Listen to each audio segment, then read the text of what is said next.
Hey everyone, welcome. So today we're tackling a topic that literally affects every single one of us every single day. We're talking about food quality and food safety.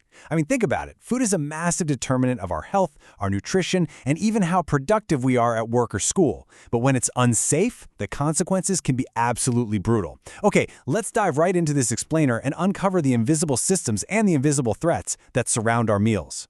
900,000. Let that sink in for a second. According to the National Family Health Survey in India, over 9 lakh or 900,000 children under 5 suffered from acute diarrhea. That is just a staggering, heartbreaking statistic, isn't it? It really sets the stage for the incredibly high stakes of what we're discussing today. Foodborne illnesses, they don't just cause a bad stomachache, they can be fatal. Plus, they wreck trade, tourism, cause unemployment, and can literally put a drag on a whole nation's economic growth.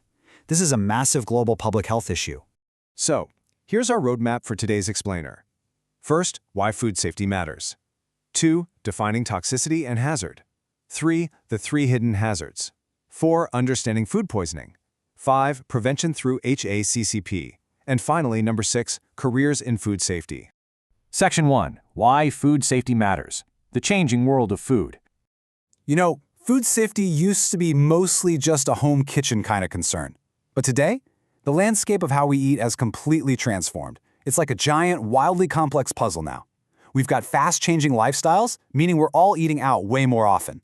And when commercial kitchens prep food in bulk, handled by tons of different people hours before it's actually eaten, well, the chances for contamination absolutely skyrocket.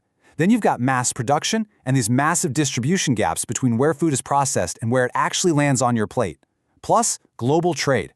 Thanks to agreements like the WTO non-tariff agreement, food travels all over the world. That means we have to rigorously test both domestic and imported foods.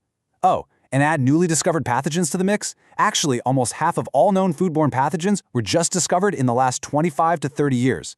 Crazy, right? Wrap all that up with environmental pollution leaving chemical residues behind, and you can see why our food ecosystem is vastly more complicated than it was even a few decades ago. Moving on to Section 2, defining toxicity and hazard, the language of risk. Now, what's really interesting here is how we need to separate two absolutely vital concepts that often get mixed up. So let's break them down. Toxicity is the pure inherent capacity of a substance to produce harm or injury of any kind under any conditions whatsoever. It's just the property of the substance itself. Hazard, on the other hand, is the relative probability that harm or injury will actually result when that substance isn't used in a prescribed manner or quantity. So understanding that difference between pure toxicity and the actual probability of a hazard is essentially the bedrock of food safety management. Section 3, the 3 hidden hazards, unmasking the threats.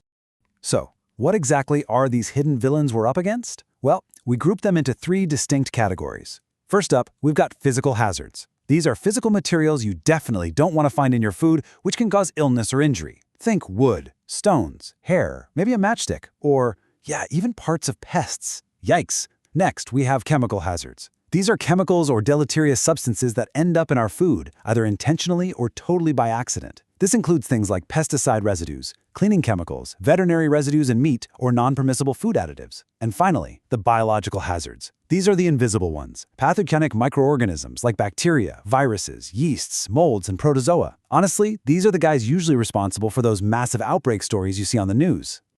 Picture a kitchen environment for a second. It's incredibly easy to see how these hazards can just infiltrate that space. Pests, like rats scurrying around, introduce physical parts, feces, and some really dangerous biological pathogens. Meanwhile, flies buzzing around exposed food bring a massive biological risk right to the prep table. It's a very visceral, immediate reminder of why strict hygiene standards aren't just polite recommendations. They are absolute non-negotiable necessities. Let's move to Section 4 and see how this builds. Understanding food poisoning, the case of salmonella. Okay, so how does an invisible biological hazard actually become a full-blown illness? Put simply, food poisoning, or a food infection, happens when we ingest live, pathogenic organisms, and those little guys then multiply inside our bodies and cause disease. It's an active infection taking place inside you. And a classic, textbook example of this is salmonella. Salmonella naturally exists in the intestinal tracts of animals, and you'll often find it in raw milk and eggs. Now, heat destroys it, sure, but what happens if it spreads before you start cooking? Let's walk through an incredibly common, everyday scenario. Step 1. A cook cuts raw meat or poultry on a chopping board. Step 2. Without washing it, big mistake, they use that exact same board to cut vegetables for a raw salad. Step 3. Boom! Cross-contamination. The salmonella hitches a ride to the raw salad. And here is the truly alarming part. These bacteria reproduce at warp speed. They literally double their population every 20 minutes. Step 4. Someone eats that salad, those lives multiplied pathogens enter their system, and it leads to some truly miserable symptoms like diarrhea, fever, and severe abdominal cramps. Which brings us to Section 5, Prevention through HACCP, the SHIELD. Right. So how on earth do we stop this from happening? Well, our first line of defense is good manufacturing practices. Anyone handling food, from processing to packaging to serving, has to maintain these foundational defenses. We're talking about assuring the absolute quality of raw materials and water. It means maintaining strict, unwavering cleanliness of the premises, the staff, and the equipment. It means ensuring proper storage at the correct temperatures so those bacteria can't pull that doubling every 20 minutes trick. And of course, it means upholding flawless food hygiene and service practices all the way through.